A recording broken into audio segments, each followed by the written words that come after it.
Hi guys. आज मैं आप लोगों के लिए साया का पार्ट 2 लेके आया हूँ।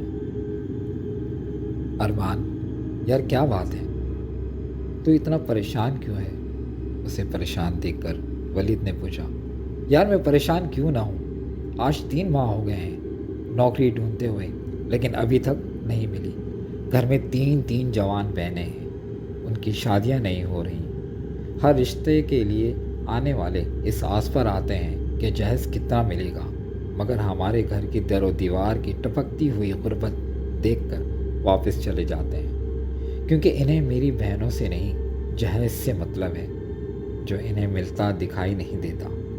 तो दरवाजे से वापस पलट जाते हैं। अपनी बहनों की आंखों में छुपे दर्द को मैं नहीं देख सकता।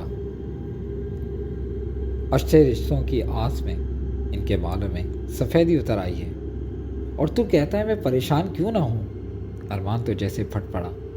यार सब ठीक हो जाएगा वलीद, वलीद ने उसे तसल्ली देते हुए कहा। कैसे ठीक हो जाएगा यार, कुछ भी ठीक नहीं होगा, अरमान ने देख से कहा। अच्छा यार ये बात है, लेकिन अगर तुम्हारी परेशानी ख़त्म हो जाए तो, वलीद ने कहा। तो अरमान हैरान होकर उसे देखने लगा। अगर कहो तो बता दूं? यार बता ना वलीद, क्या बात है? अरमान ने पूछा। नदी पार एक बहुत ज़बरदस्त बाबा है, उसके पास एक ऐसा इल्म है कि वो तेरे हालात ठीक कर देगा, वलीद ने कहा। तो अरमान हंस पड़ा। अगर इन्हें हालात ठीक करने होते तो पहले से ना करते, तो पहले से अब ना करते, अरमान ने तंजा कहा। मुझे पता था कि तुम नहीं मानोगे, तभी तो तुम्हें बता नहीं रहा था। उसने कई लोगों की मदद की है, मेरे मामों की भी की। यार वो बहुत ज़बरदस्त है। ओके यार, लेकिन अभी तो मैं घर जा रहा हूँ, मुझे पहले ही देर हो गई है। अरमान वलीद से हाथ मिला के घर चल पड़ा, लेकिन उसके माइंड में वलीद की बातें घूम रही थीं।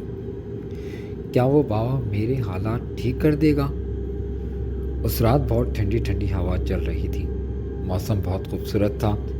ऐसे में रचना को नींद नहीं आ रही थी। वो बाग में आई। बाग में एक तरफ नदी थी, वह नदी में पाँव डालकर बैठ गई। अचानक उसे एक आवाज़ सुनाई दी। रचना, किसी ने उसे पुकारा। कौन है? रचना ने इधर उधर देखा, उसे कोई भी नहीं दिखा। शायद मेरा वहम होगा, रचना ने सोचा, लेकिन उसे फिर से आवाज़ सुनाई दी। रचना, रचना। उसने पलट कर देखा तो सहरज़दा रह गई। वो बहुत ही खूबसूरत था। उसकी आंखों में अजीब सा सहर था, जिसने रचना को सहरज़दा कर दिया था। कौन हो तुम? रचना ने उस अजनबी से पूछा। रचना, मैं तुम्हारा आशिक हूँ, मैं साहर हूँ। रचना, आओ मेरे पास आओ। साहर ने अपने बाजू रचना की तरफ बढ़ाए। इस साहर ने रचना पर न जाने कैसा जादू कर दिया था कि वो उसकी तरफ बढ़ती चली गई, ये सोचे बगैर कि ये कदम उसे कितना नुकसान पहुंचाएंगे। अगली सुबह जब रचना को नाश्ते पर बुलाने के लिए गई तो रचना अपने कमरे में न थी। पूरी हवेली में रचना को ढूंढा गया। सब परेशान थे कि वो कहाँ चली गई है। हर तरफ रचना को ढूंढा गया। आखिर रचना नदी के किनारे बेहोश हालत में मिली। सब हैरान थे कि रचना नदी के पास क्या करने आई थी और वहाँ बेहोश कैसे हो गई। रचना कई दिन बीमार रही और तड़पती रही। बहुत इलाज कराया, मगर वो ठीक नहीं हुई। बुखार था कि उतरने का नाम ही नहीं ले रहा था। दिन ब दिन बढ़ता जा रहा था। आखिर वो खुद ही ठीक हो गई, ऐसे कि जैसे कुछ हुआ ही नहीं। सबने रचना से पूछा कि आखिर हुआ क्या था, लेकिन रचना को कुछ याद नहीं था। वो सब कुछ भूल चुकी थी। लेकिन फिर अमावस की रात को रचना की तबीयत खराब होने लगी। उसका रंग सियाह पड़ गया था, आंखें बाहर को उबलने लगीं, मुंह से अजीब अजीब गैर इंसानी आवाज़ें निकल रही थीं। यूं लगता था कि उसे कोई बहुत बड़ी तकलीफ दे रहा है। वो सर के बल ज़मीन पर चलने लगती। ये सब रचना के साथ क्या हो रहा था, किसी की समझ में नहीं आ रहा था। उसे कई डॉक्टरों, पीरों, फ़कीरों को दिखाया गया, लेकिन रचना ठीक नहीं हुई। रचना जानती थी कि उसकी हालत का ज़िम्मेदार कौन है, पर वो किसी को ये बात कैसे बता पाती कि उसे उसके साथ उस रात क्या हुआ था। चौधरी जी, मैं एक साधु को जानता हूँ जो काले इल्म का माहिर है। अगर रचना बीवी को उसके पास ले जाया जाए तो उम्मीद है रचना बीवी ठीक हो जाएंगी। चौधरी दिलावर के मुलाजिम अकरम ने कहा। कौन है वो? अगर तू किसी ऐसे साधु को जानता है तो मुझे पहले क्यों नहीं बताया? चौधरी दिलावर और गुस्से से अपने मुलाजिम को कहा। चौधरी जी, वो मैं बताना चाहता था मगर मुझे मौका नहीं मिला। अगर मैं डरते डरते कहा।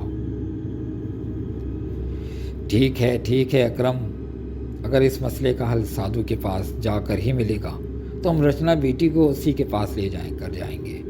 ये बात चौधरी दिलावर ने तो कह दी, लेकिन काश वो जान पाता कि तमाम मसाइल का हल सिर्फ एक ही ज़ात के पास है, और वो है सिर्फ खुदा की ज़ात है। बेशक। अगले दिन वो रचना को उस साधु के पास लेकर गए। साधु ने रचना को देखा तो चौंक पड़ा। मुझे और इस छोड़ी को इस कमरे में अकेला छोड़ दें, साधु ने कहा। पहले तो चौधरी दिलावर हिचकिचाया, लेकिन फिर वो कमरे से बाहर चला गया। थोड़ी देर बाद जब चौधरी दिलावर कमरे में वापस आ गया तो रचना एक तरफ बेहोश पड़ी हुई थी और साधु की आंखों में तो जैसे खून टपक रहा था। उसकी आंखें बहुत ज़्यादा सुर्ख हो रही थीं। क्या बात है अम्मी जान, आप इतनी परेशान क्यों हैं? अरमान ने माँ की परेशानी भांपते हुए कहा। उसकी माँ अपनी परेशानी अरमान से छुपाने की कोशिश करती, पर अरमान फिर भी जान लेता था। वो बेटा, आज कुछ लोग आए थे हुमा को देखने। इन्हें हुमा तो पसंद आ गई, मगर अम्मा, ये लोग हुमा के साथ वो सामान की एक लिस्ट भी दे गए। अम्मा ये वही बात है ना? अरमान ने दुख से कहा और उठकर बाहर निकल गया। अपनी माँ की आंखों में आंसू वो नहीं देख सकता था। मैं करूँ तो क्या करूँ? अम्मा की परेशानी, अब्बा की बीमारी और बहनों की टूटने की ख्वाब में मैं नहीं देख सकता।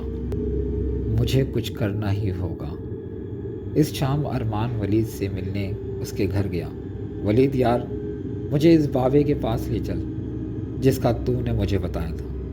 तुम राज़ी हो गए? खैर कोई बात नहीं, देखना अब सब ठीक हो जाएगा। चल, मैं तुझे आज ही ले चलता हूँ, वलीद ने कहा।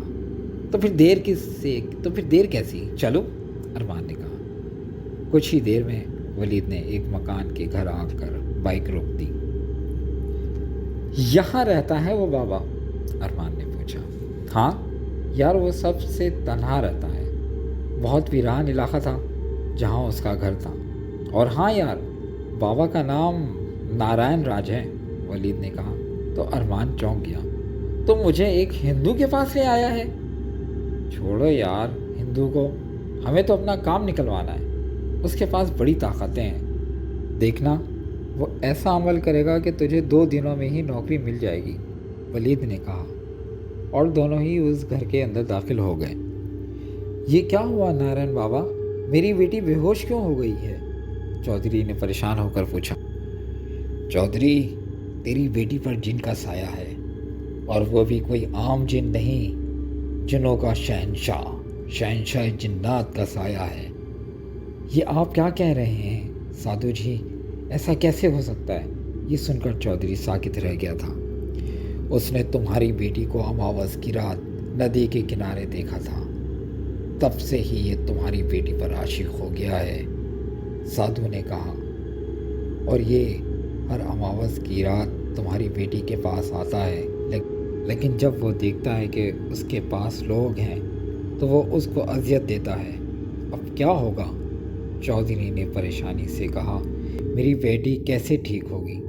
शहंशाह जिन्नात बहुत ताकतवर है, उससे पीछा छुड़ाना कोई आसान काम नहीं। बस उसका एक ही हल है और वो है भी बहुत ख़तरनाक। साधु ने कहा, कोई बात नहीं साधु जी, जितना भी ख़तरनाक है अपनी बेटी के लिए मैं सब कुछ करूँगा। चौधरी तिलक